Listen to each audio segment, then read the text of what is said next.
Bene data bakundwa b'umwami Yesu Kristo, mwese abakurikira izi nyigisho tubahaye ikaze mu biganiro bya Saveur Divine. Ibi biganiro mubitegurirwa n'abavugabutumwa bwiza batandukanye, akaba ari umuhamagaro ugendera ku ijambo ry'Imana byanditse mu gitabo cy'ubutumwa bwiza uko bwanditswe na Matayo ibice 24 umurongo wa 14. Kandi ubutumwa bwiza bw'ubwami buzigishwa mu isi yose ngo bube ubuhamya bwo guhamiriza amahanga yose, nibwo imperuka izahera ko ize. Ibi biganiro mubikurikira ku channel ya YouTube yitwa Saveur Divine. Tubifurije kugubwa neza. Imana Data ari nayo So ibaha umugisha.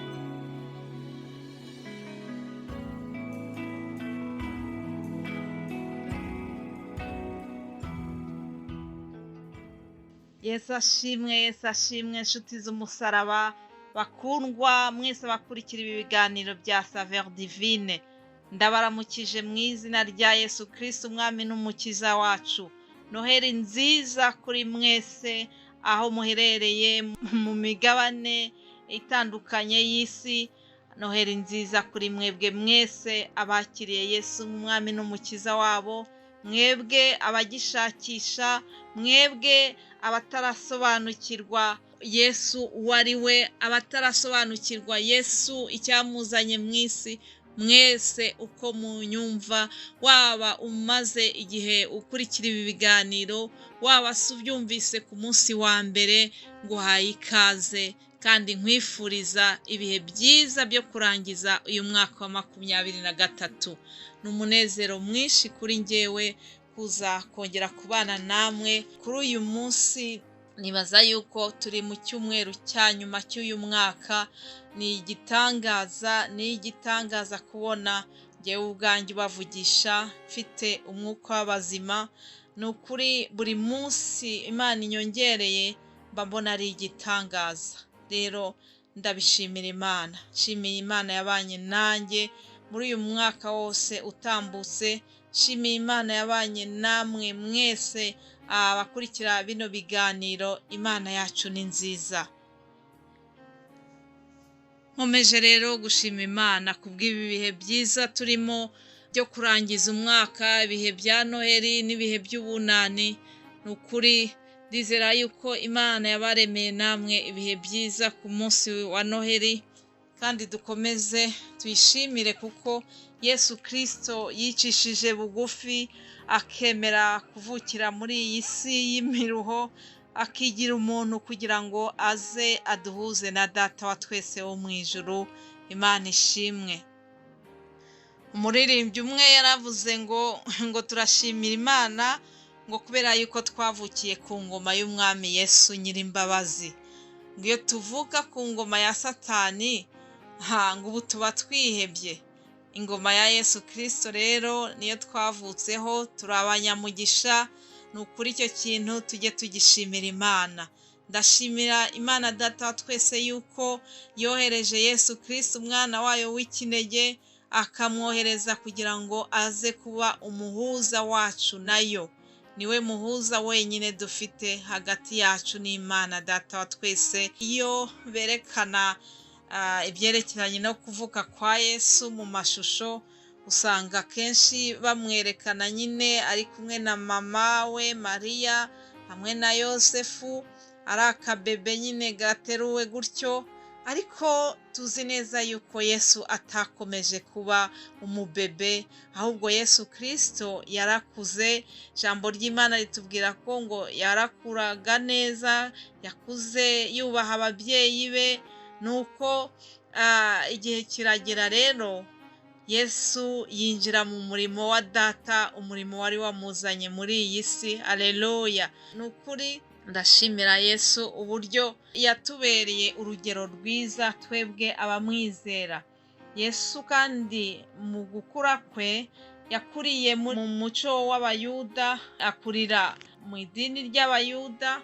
Nuko akurikiza ndetse n'imihango yari igenwe mu buryo bw'Abayuda. Ijambo ry'Imana mu butumwa bwiza bwanditswe na Luka ku gice cya 4 uhereye ku murongo wa 16 ndetse uhereye ku murongo wa 18 batubwira uburyo Yesu nyine akurikije uyu muhango w'idini ryabo yari arimo, yinjiye mu isinagogi. Hanyuma amaze kwinjiramo bamuha igitabo arasoma. Bivuga ngo bamuhaye gusoma kuko babonaga yuko ari umwana ugeze igihe cyo kuba yagira icyo akora nawe, cyo kuba yafata uruhare mu gusoma iryo jambo ry'Imana.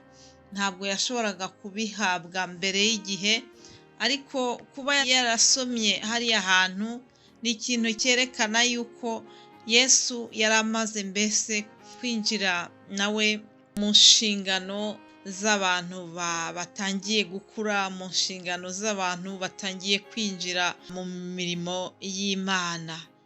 Hanyuma ikintu gitangaje ni uko Yesu amagambo yasomye ku buhanuzi bwari bwaramuvuzeho, yasomye ku bintu bimwerekeye.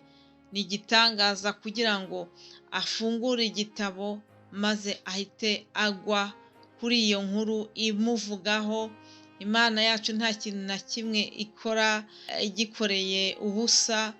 Kuba Yesu yarasomye ariya magambo ni ikintu gifite icyo gisobanuye cyane. Hanyuma rero turabona yuko mw'aya magambo mu by'ukuri Yesu yari ari kongera kwibutsa abantu ibyamuvuzweho mbere y'uko avuka, yongera kwibutsa icyamuzanye muri iyi si, inshingano zamuzanye muri iyi si. Navuga ngo misiyo yamuzanye nka Mesiya. Mbese ni iyihe misiyo yari yaje gukora muri iyi si?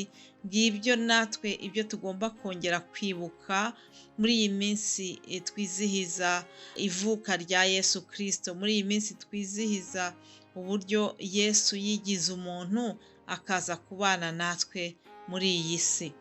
Reka rero dusome ayo magambo. Luka igice cya 4 umurongo wa 18 haratubwira ngo umwuka w'Uwiteka ari muri njye, nicyo cyatumye ansigira kugira ngo mbwirize abakene ubutumwa bwiza.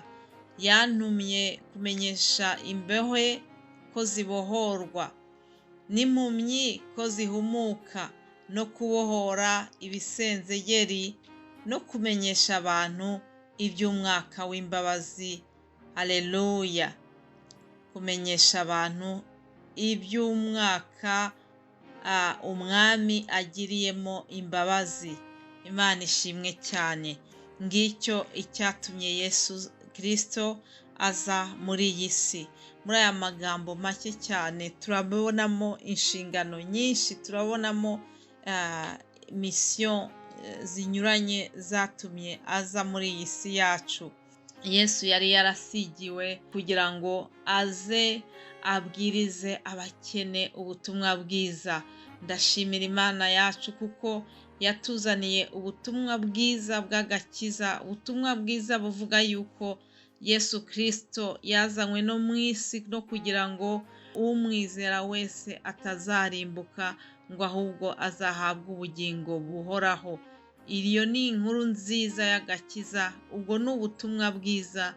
Yesu yaje aze kwamamaza ubwami bw'ijuru, aje kwerekana imbaraga z'ubwami bw'ijuru. Haleluya! Arongera aravuga ati yantumye kumenyesha imbohe ko zibohowe. Mwari muzi yuko hari imbohe z'uburyo bwinshi, haba ku gihe cya Yesu, haba ndetse no kuri iki gihe cyacu. Abantu baraboshywe, abantu baboshywe n'indwara zinyuranye, abantu baboshywe no kuba mu byaha ibi n'ibi binyuranye, abantu bakinezeza mu byaha bakumva ari bwo buzima. Umuntu akabaho adashobora kugera mu nzu y'Imana, akumva yuko ari ubuzima busanzwe, ariko mu by'ukuri aba yaraboshywe. Rero muri izo nshingano Yesu yaje aze gukora, tubonamo ngo n'ukuntu ngo yazanywe no kugira ngo impumyi zihumuke. Haleluya! Ibi ngibi ya mpumyi Baritimayi yahamya neza yuko yabonye kugira neza kwa Yesu, yahamya neza yuko Yesu yaje kugira ngo nawe ahabwe amahirwe yo kongera kubona. Yesu yaraje ahumura na ya mpumyi ngo yari yaravutse ari impumyi atarigeze areba na gato, ariko kuri Yesu Kristo kuko byose bishoboka, nuko nawe yaramuhumuye. Ibyo ngibyo ni ibyerekana imbaraga z'Imana, ni ibyerekana ukuntu Mesiya yaje aje guhindura imibereho y'abamwizeye. Aleluya! Ndifuza yuko ni ukuri muri iki cyumweru cyose tuzarushaho kongera kuzirikana ibyo Yesu Kristo yaje gukora mu isi, kandi natwe ndizera yuko twabyungukiyemo, ndizera yuko dukomeza kumwizera nk'umwami n'umukiza wacu. Yesu rero nabaha umugisha, mukomeze mugire Noheli nziza, ndabifuriza no kuzagira ibihe byiza byo kurangiza uyu mwaka wa 2023. Yesu nashimwe cyane. Amen, amen. Muhabwe umugisha.